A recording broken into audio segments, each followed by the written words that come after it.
Hello everyone, welcome to my channel. কেমন আছো সবাই? আশা করি সবাই অনেক ভালো আছো। আজকে তোমাদের জন্য এমন একটা রেসিপি নিয়ে এসেছি, আশা করি এরকম রেসিপি তোমরা এর আগে ইউটিউবে কোনোদিনও দেখোনি।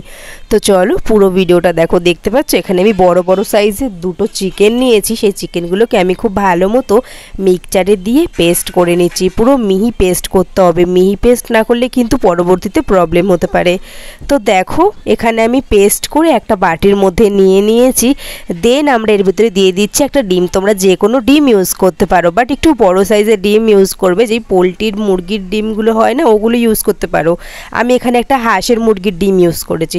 আর দেখো তার মধ্যে আমার মা আমাকে দিয়ে গেল কষা মাংস। আমি হাতটা দিয়ে ফটাফট কষা মাংসটা খেয়ে নিলাম। আমার কষা মাংস খেতে অনেক ভালো লাগে। আমার মনে হয় রান্না করা মাংসর থেকে কষা মাংস দিলে আমি সেটা বেশি মজা করে খেতে পারি। তারপরে এখানে দেখো আমি সবজিগুলোকে কেটে নিয়েছি, যেমন গাজর, আলু, পেঁয়াজ, আর এখানে রসুন নিয়েছি। বাট রসুনের ছোকলাটা না আমি ছুলিনি। রসুনের ছোকলা না ছুললেও কোনো প্রবলেম নেই, কারণ ওটা পুরোপুরি পেস্ট হয়ে যাবে। দেন দেখো আমি এখানে ভালো করে মিহি করে পেস্ট করে নিয়েছি।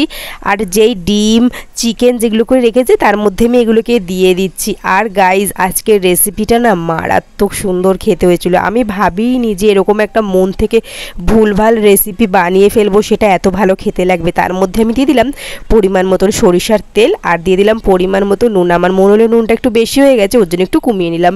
এবার খুব ভালো মতো হাতের সাহায্যে একটুখানি মাখিয়ে নিতে হবে, একদম ভালো করে চটকে চটকে মাখিয়ে নিতে হবে। এরকমভাবে মাখিয়ে নেওয়ার পরে আমরা প্যানের মধ্যে দিয়ে দেবো পরিমাণ মতন সরিষার তেল। এটা কিন্তু সরিষার তেল দিয়েই ভাজতে হবে।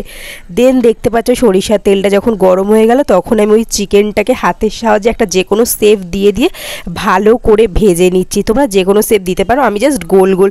আচ্ছা তোমরা এটাকে একটু কমেন্ট করে জানিও তো এটার নাম কি দেওয়া যেতে পারে। পিসা চিকেন, মানে এটাকে তো পেস্ট করে দিয়েছি। আমি জানিও না যে এটা কী বানানো যায়। এরকমটা আমি কখনো কোনো জায়গায় খাইও নি। এটা চিকেন টিক্কার মতনও না, একটু অন্যরকম, বাট খেতে না খুব ভালো হয়েছে। তোমরা প্লিজ একবার ট্রাই করো। আর এটা বলবো কীরকম লাগছিলো, যে চিংড়ি, কুচো চিংড়ির বড়াগুলো হয় না, ঠিক সেরকম লাগছিল, কিন্তু টেস্টটা অন্যরকম। চিকেন আর চিংড়ি দুটো তো ডিফারেন্স, তাই না? তো দেখো এখানে আমি লাল লাল করে ভেজে নিয়েছি। আরে হেভি লাগছিলো, বিশ্বাস করে আমি সবাইকে দিয়েছিলাম। আমার বাড়িতে যেয়েছিল, বাড়ির পাশের লোক, সবাইকে দিয়েছিলাম। যেহেতু অনেকগুলো ভেজেছি, দেখতে পাচ্ছ আবারও আমি কড়াইয়ের মধ্যে নিয়ে নিয়েছি। 2বার ভেজেছি, তার মানে ভাবো কত হয়েছিল, প্রায় 20খানার মতন হয়েছিল। তারপরে তো আমি ভাজছি আর খাচ্ছি। এরকমভাবে দেখো আমি এই পার্টটাকেও ভালো করে ভেজে নিয়েছি। এইরকম করে আমি বাড়িতে আমার মা, বাবা, ঠাম্মা, দাদু, পাশের বাড়ির মাসি সবাইকে দিয়েছিলাম। তো তোমরা একবার ট্রাই করতে পারো। আর কেমন লাগবে সে, মানে খেতে কেমন লেগেছে তোমাদের, সেটাও কিন্তু আমাকে কমেন্টে জানিও। চলো তোমাদেরকে একটু ভেঙে দেখাই। এটা ভীষণ গরম, আমি ভাঙতে পারছিলাম না। তো আশা করি তোমাদের এই রেসিপিটা অনেক ভালো লেগেছে। ভালো লাগলে একটুখানি লাইক করে দিও, আর চ্যানেলে নতুন হলে চ্যানেলটা সাবস্ক্রাইব করে দিও। আর চলো উপর থেকে একটু বিট নুন ছড়িয়ে দিই, বিট নুন ছড়ালে খেতে আরও বেশি ভালো লাগে। আর গাইস সবাই অনেক সুস্থ থেকো, সবাই ভালো থেকো, আর সবাইকে অনেক ভালো থেকো। আর কি বলবো, কেমন লাগলো সেটা জানিও। তো চলো আর একবার নুনটা মাখিয়ে ভেঙে খাওয়া যাক। তো টাটা বাই।